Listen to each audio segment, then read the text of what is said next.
essa não é a forma mais interessante de otimizarmos os ganhos, tanto na hipertrofia quanto na definição corporal.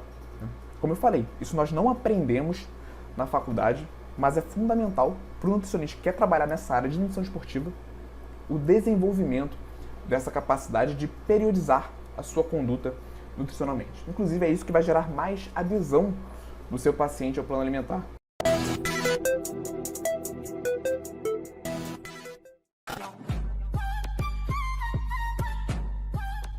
Vamos começar agora, de fato, o conteúdo. E se você tiver alguma dúvida, em relação ao conteúdo ou qualquer outra, pode mandar no chat, falando sobre resultados estéticos. Quando nós pensamos ali num físico ideal, que muitas vezes o nosso paciente chega na consulta almejando, a gente está falando daquele físico, geralmente, tá? Na grande maioria dos casos, com um alto volume de massa muscular e um baixo percentual de gordura. Um grande reflexo disso são os fisiculturistas. Os homens e as mulheres com um alto volume de massa muscular, um nível bem considerado de massa muscular, e um baixo percentual de gordura. Então é comum o paciente chegar no nosso consultório querendo esse objetivo, querendo ficar dessa maneira. Muitas vezes, inclusive, querendo os dois ao mesmo tempo. O paciente quer ganhar massa muscular e quer perder gordura ao mesmo tempo, querendo saber se isso é possível, qual a melhor maneira de fazer isso. Então, contextualizando o assunto da aula de hoje, nós nutricionistas, precisamos saber que esses objetivos, eles são antagônicos. Essas vias metabólicas, elas são antagônicas. Então, se eu prescrevo uma dieta para o meu paciente ganhar massa muscular, ali uma dieta com um superávit calórico, aquele contexto metabólico vai favorecer a liberação de hormônios que vão influenciar no ganho de gordura, que vão aumentar o ganho de gordura. Então, repetindo, em um protocolo para o ganho de massa muscular, o nosso paciente, fisiologicamente, também vai ganhar gordura por conta desse superávit calórico. Da mesma maneira, se eu faço um protocolo, uma prescrição para o meu paciente emagrecer, aquele contexto metabólico ele vai favorecer a liberação de hormônios que vão prejudicar a hipertrofia, que vão aumentar o catabolismo e a proteólise. Tudo bem? Então, é bem importante o nutricionista ele ter essa clareza que são vias antagônicas. Nós não vamos conseguir fazer com que o nosso paciente ganhe massa muscular e perca gordura ao mesmo tempo, a não ser em alguns casos específicos que eu vou mostrar ao longo da aula de hoje. Mas, em via de regra, são vias metabólicas antagonistas. Então, elas competem entre si, beleza? Quando a gente fala de ganho de massa muscular, que seria o contrário de cutting, nós estamos falando do bulking. Talvez aí vários de vocês estejam familiarizados com esses termos de bulking e cutting, tudo bem? Mas nada mais é do que um protocolo para o ganho de massa muscular, para o desenvolvimento de massa muscular, para o ganho de volume corporal. Quando a gente faz um protocolo para o ganho de massa muscular, nós estamos falando, obviamente, de um superávit calórico. Aquele paciente precisa estar consumindo mais calorias do que gastando para ter substrato para desenvolver essa massa muscular. Então, quando a gente fala de ganho de massa muscular de bulking, nós estamos falando de superávit calórico. Nós temos a divisão de macronutrientes específica para o ganho de massa muscular.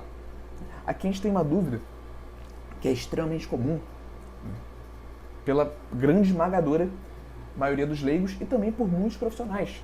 Quando o cara vai lá fazer uma dieta para hipertrofia, qual o primeiro intuito que ele tem? Vou comer muita proteína. Vou comer 1 kg de frango por dia. Vou tomar 5 scoops de whey protein por dia, porque é dessa forma que eu vou ganhar massa muscular. E isso não está certo. Tá bem? Você não precisa de uma quantidade esmagadora de proteínas, consumir uma quantidade enorme de proteínas por dia para desenvolver massa muscular. Nesse caso, uma prescrição maior de carboidratos, visando uma melhora na intensidade do treino, tanto em número de repetições quanto em aumento de carga, por exemplo, é muito mais proveitoso do que comer mais proteínas. O estímulo gerado ali pela atividade física mais intensa, ele vai ter um efeito muito melhor do que um consumo maior de proteínas. A síntese proteica do nosso corpo, ali, a capacidade de produzir músculos, ela é limitada independente da quantidade de proteínas que você consome. Então, se você consome ali 1,6 a 2,2 gramas de proteína por quilo, pensando em síntese proteica, na hipertrofia, é a mesma coisa do que você comer 5 gramas de proteína por quilo. Tudo bem? Então aqui já tem um mito que é muito comum em relação ao ganho de massa muscular, do paciente querer comer muita proteína. E a gente precisa saber disso. Nós precisamos saber distribuir os macronutrientes de acordo com o objetivo do nosso paciente e, obviamente, o paciente ter um treino adequado para o objetivo dele. Se naquele momento ele quer ganhar massa muscular, ele tem que ter um treino adequado para aquilo. Certinho? Por outro lado, nós temos a perda de gordura, que é o cutting. Nesse contexto metabólico, o paciente precisa estar em déficit calórico, ou seja, gastando mais calorias do que consumindo. A divisão de macronutrientes, nesse caso, também é diferente. Aqui sim, um consumo maior de proteínas é mais interessante. Por quê? Porque o paciente está em um contexto catabólico. Um consumo maior de proteínas pode favorecer a preservação da massa muscular. Vou falar mais sobre isso ao longo da aula de hoje. Mas saber essa diferença da distribuição de macronutrientes de acordo com o objetivo do paciente é fundamental. Beleza? De acordo com o protocolo que você está montando é fundamental. E até mesmo durante a definição corporal, durante o protocolo de cutting, o treino vai influenciar. É muito importante você ter esse trabalho em conjunto com um profissional de educação física. Seja um personal trainer do paciente, ou até mesmo um professor da academia do paciente, né? Mas esse conhecimento, esse trabalho em equipe é muito importante para otimizar esses resultados. Temos perguntas, deixa eu ver aqui quem está aqui. A Mariângela mandou um veterano, hashtag veterano aí, boa noite Mariângela. Claudiane também, boa noite. Júlia Lopes, boa noite. Carol Rodrigues, boa noite. Boa noite, Alan Júnior. Gui também, boa noite. Wesley perguntou até que horas vai a live. Então, Wesley, geralmente vai até umas 8 e pouca, 8h30. O Henrique também mandou um boa noite, hashtag veterano, boa noite, Henrique. E vamos continuar. Como eu pontuei, são vias antagônicas. O ganho de massa muscular vai exigir um protocolo e a perda de gordura vai exigir um protocolo diferente.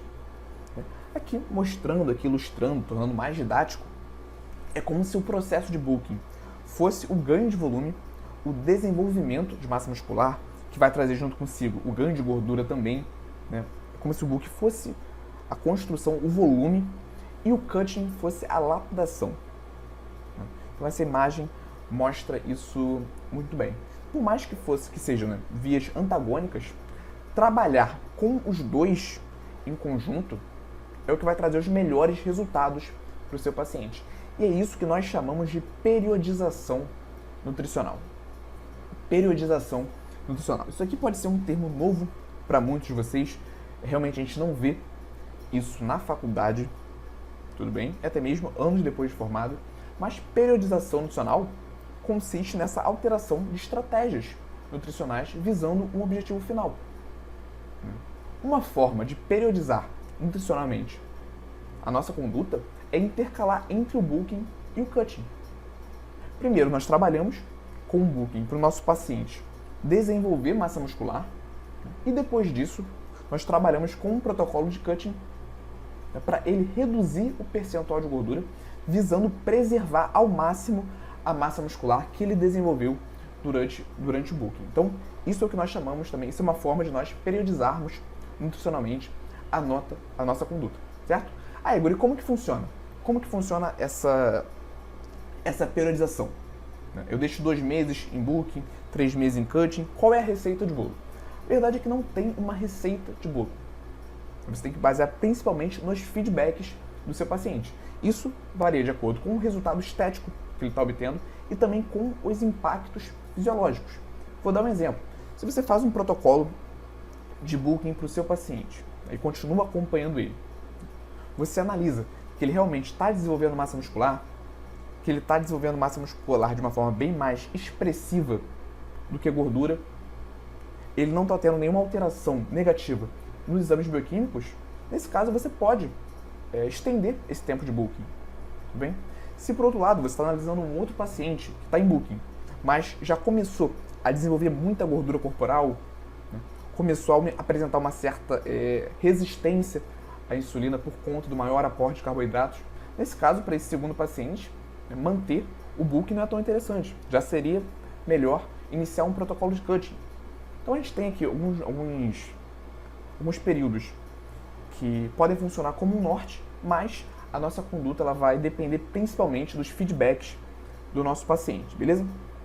E quando eu falo de periodização nutricional, é isso que realmente vai levar o seu paciente a ter resultados mais expressivos. É isso que vai te diferenciar da grande maioria dos outros nutricionistas. Porque o que nós vemos geralmente é o nutricionista que pega o paciente que quer emagrecer, prescreve ali um déficit calórico e abandona aquele paciente ali em déficit calórico durante 3, 4, 5, 6 meses, 8 meses. Tudo bem? Essa não é a forma mais interessante de otimizarmos os ganhos, tanto na hipertrofia quanto na definição corporal. Como eu falei, isso nós não aprendemos na faculdade, mas é fundamental para o nutricionista que quer trabalhar nessa área de nutrição esportiva o desenvolvimento dessa capacidade de periodizar a sua conduta nutricionalmente. Inclusive, é isso que vai gerar mais adesão do seu paciente ao plano alimentar. Considerando que o paciente ele quer ganhar massa muscular, se você faz um protocolo para ele de hipertrofia e abandona ele nesse protocolo durante ali, 8, 10 meses, pode ser que a partir de determinado momento ele comece a ganhar muita gordura, comece a se sentir muito inchado. Se ele não está tendo os resultados que ele esperava a partir do seu acompanhamento, obviamente ele vai desistir daquilo. Ele vai desistir do seu acompanhamento. Então, gerar resultados para o seu paciente é o que vai favorecer a adesão. Tudo bem? Se ele não está tendo aqueles resultados que ele espera, ele vai procurar outro nutricionista. Então, desenvolver a sua capacidade de periodização é fundamental, beleza? Periodização nutricional vai levar a melhor resultado de hipertrofia e emagrecimento, consequentemente, uma maior adesão ao plano alimentar, já que aquele paciente está ali diariamente mais próximo do objetivo que ele esperava quando chegou no seu consultório. E se você garante a adesão do paciente, esse é um passo à frente para a sua estabilidade financeira. O que eu vejo aqui muito no cenário atual? O nutricionista ele pensa em ganhar mais dinheiro, ele quer ter estabilidade financeira, ele quer ter o próprio consultório, ele quer comprar a própria casa, enfim. Aí o que ele faz? Ele vai lá e compra um curso de marketing para nutricionistas, aumente a sua captação, conquiste aí 100 pacientes por mês. O cara vai, cria uma puta estratégia de captação de paciente, só que ele não consegue, ele não tem a capacidade de gerar resultados para aqueles pacientes que ele está conquistando, para aqueles pacientes que estão chegando no consultório dele. Qual é a consequência disso? Cada paciente passa a ser um tiro no pé. Se você traz o paciente para o seu consultório e você ainda não tem a capacidade de resolver aquele problema dele, aquele paciente ele não vai ficar satisfeito. Você acha que esse paciente ele vai falar bem da sua consulta? Obviamente que não. Então, se você atrai um grande volume de pacientes para o seu consultório sem ter a capacidade para resolver os problemas deles, cada paciente passa a ser um tiro no pé, tá? Então, o que eu aconselho é que você desenvolva essas capacidades antes de trabalhar com esse marketing de captação. E a estabilidade financeira, o lucro que você espera não vem só da captação, tudo bem? É uma combinação de captação com fidelização. Eu dei esse exemplo aqui na última aula. Se você faz a captação de um paciente no primeiro mês e você fideliza esse paciente, no mês seguinte ele vai voltar na sua consulta. Se no mês seguinte você atende esse paciente novamente e capta um novo paciente, você já tem um retorno maior. Se no mês subsequente você fideliza os 2 pacientes anteriores, atende eles novamente e capta um novo paciente, você já tem um retorno maior. Tudo bem? Então, estabilidade financeira é aumento de renda, é uma combinação de captação com fidelização. Então, é fundamental que você desenvolva os métodos para levar resultados para os seus pacientes e dessa forma garanta a adesão de cada um deles. Certinho? Então vamos lá, vamos falar agora sobre a questão do bulking, da hipertrofia. Mas Igor, qual é o prazo ideal para eu fazer um protocolo de hipertrofia com o meu paciente? Quanto tempo que eu tenho que deixar ele ali em superávit calórico? Vai depender de uma série de fatores, como eu falei, inclusive do tamanho do superávit calórico que você calculou para aquele paciente. Mas um prazo interessante, na minha prática, com base na minha prática, é de 2 a 4 meses. Tudo bem? A partir desse período, já é interessante, se você for continuar com o superávit nesse paciente, a prescrição de exames laboratoriais. Avaliar principalmente como que anda a insulina desse paciente. Se esse paciente apresentar uma insulina maior, uma insulina aumentada, o que isso significa? Um princípio de resistência à insulina. É como se o corpo dele, né, estivesse precisando produzir e liberar mais insulina, né, para metabolizar aquele carboidrato. Então, isso é um ponto negativo. Se esse paciente começou a apresentar um aumento da insulina mais significativo, já é um momento para você iniciar um cutting, tudo bem? Se essa insulina está maior, se esse paciente começa a apresentar uma maior resistência à insulina, ele também, consequentemente, vai desenvolver gordura de forma mais expressiva. Então, como eu falei, depende da individualidade do paciente, beleza? Pode surgir aquela pergunta, mas Igor, eu posso continuar com o superávit após esse período de 4 meses?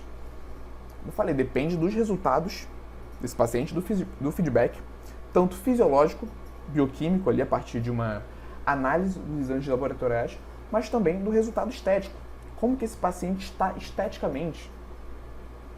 Qual é o resultado da avaliação corporal, da avaliação nutricional desse paciente? Ele realmente está desenvolvendo mais massa muscular? Ele está desenvolvendo mais gordura? Então, a gente tem que analisar esse paciente como um todo, se ele está tendo bons resultados, um grande ganho de massa muscular, baixo ganho de gordura, excelentes exames laboratoriais, a gente pode estender esse booking durante mais tempo, beleza?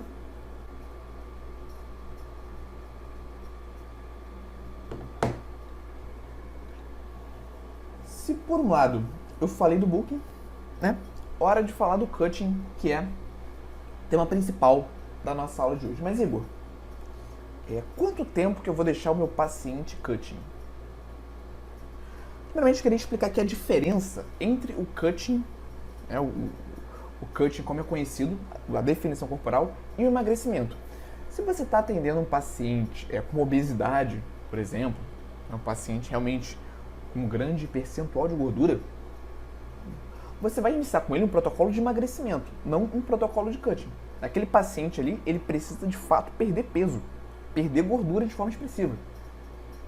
Tem uma diferença entre esse paciente, entre esse objetivo e aquele outro paciente que só quer definir, só quer aumentar a definição corporal. Então, para esse paciente com obesidade, você vai trabalhar de fato com um protocolo para emagrecimento, com um déficit calórico que pode durar 1 ano, 2 anos, 3 anos. Inclusive, para esses pacientes, os protocolos de emagrecimento realmente funcionam no longo prazo. Tudo bem? Existe essa diferença entre o emagrecimento e o cutting. Mas para aquele outro paciente que tem um IMC adequado, né, que já está nesse processo de hipertrofia intercalado com definição corporal, para esse paciente, o protocolo de até 6 meses de cutting é um bom prazo. Tudo bem? Se você extrapolar esse prazo, principalmente se for um déficit calórico mais agressivo, pode ser que esse paciente passe a perder mais massa muscular, comece inclusive a perder a mesma quantidade de massa muscular do que de gordura, tudo bem? Existe uma série de fatores que vão influenciar em relação a isso. Mas voltando aqui ao cutting, uma pergunta que vocês podem ter feito. Espera aí que o Alan mandou uma pergunta. É justamente sobre isso, né? O Alan Júnior perguntou, pensando em um paciente com um alto percentual de gordura, qual seria um percentual adequado para iniciar o protocolo de bulking? Deixa eu reler aqui. Então, para você iniciar o processo de bulking, é interessante que esse paciente ele apresente um baixo percentual de gordura. Ali em torno de 10, 12, 14% você pode iniciar esse protocolo de bulking, até menos, tudo bem? Mas é interessante você analisar esteticamente esse paciente do ponto de vista realmente estético e não se prender apenas aos números.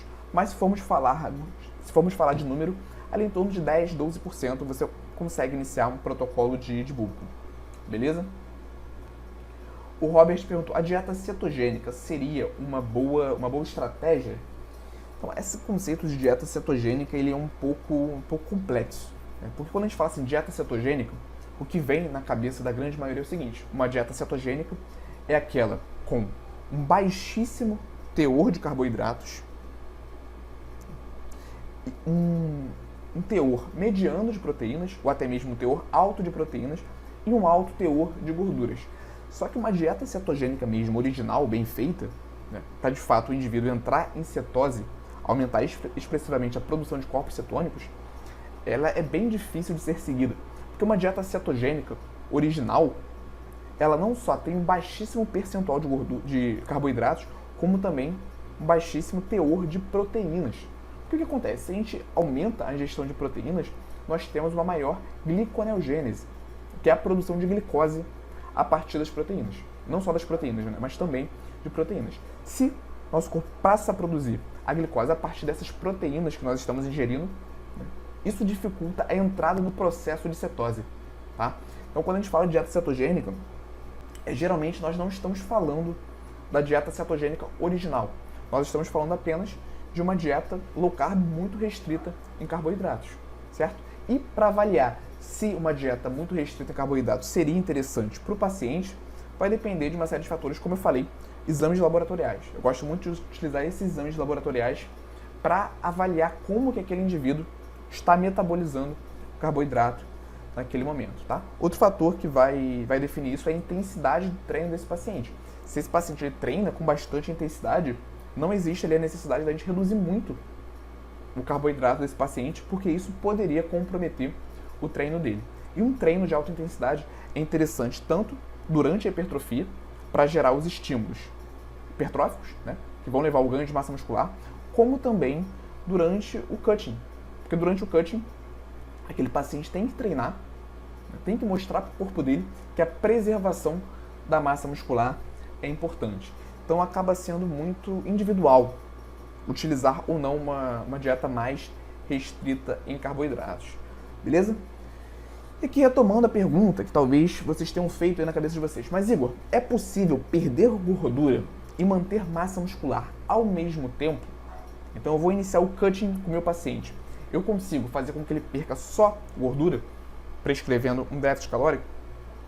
A verdade é que só vai acontecer em alguns contextos específicos, como por exemplo, usuários de esteroides, né?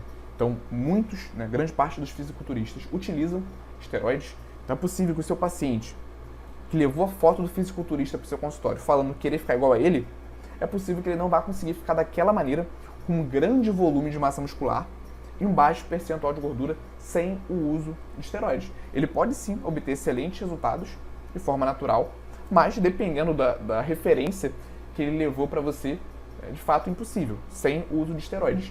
Justamente por conta disso. Quando a gente trabalha a definição corporal, a gente perde massa muscular. Quando a gente trabalha o ganho de massa muscular, nós desenvolvemos gordura. Então, é possível para usuários de esteroides, sim, e também para indivíduos destreinados. Mas o seu paciente nunca fez musculação e começou a praticar. Naquele momento, é possível sim que ele reduza o percentual de gordura, preservando a massa muscular. Inclusive, é possível até que ele desenvolva massa muscular enquanto reduz o percentual de gordura em contexto ali de déficit calórico. Mas, fora esses dois casos específicos, que é a grande maioria, é impossível. Ou você vai focar em um objetivo, ou você vai focar no outro.